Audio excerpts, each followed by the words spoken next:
Idara ya usalama kaunti ya Kilifi imesema inafanya kila juhudi kuhakikisha inamtia nguvuni mshukiwa wa mauaji ya mtoto msichana Benedetta Kezia wa umri wa miaka 7 katika kijiji cha Kwanzai kaunti ya Kilifi.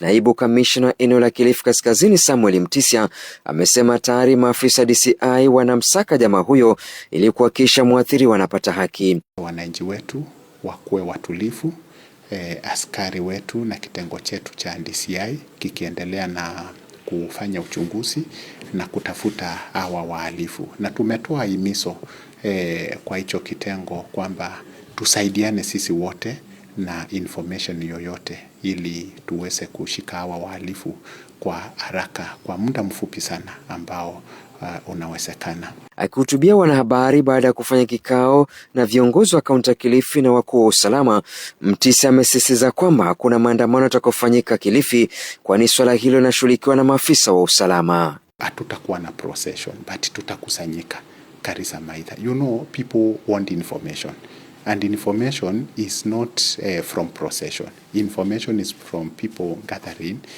peacefully and they be undressed.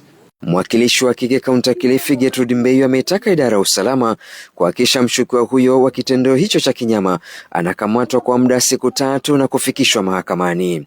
Tunataka kujua chanzo. Tunataka nani tumpate hai au amekufa, whichever.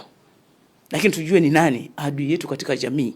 Within 3 days, by Friday, kwa kuna mtu amepelekwa kotini. Suspects au huyo culprit mwenyewe tumuone, twende naye pale kotini. Tujue ukweli, tujue the motive ya kuua msichana kama huyu.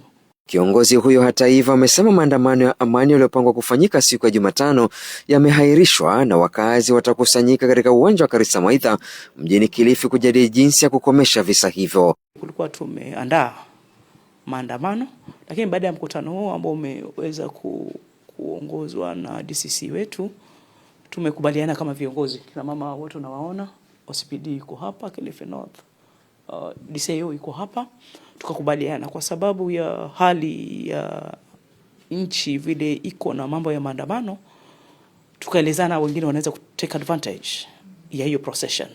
Tukatafuta plan B kuwa tuweze kukutana Karisa Maitha sote. Kitu ya muhimu tunataka information hasa from kitengo cha DCI. Wamefikia wapi? Nikiripotia Coco FM, mimi ni Mwahoka Mtsumi. Coco FM, ladha ya Pwani.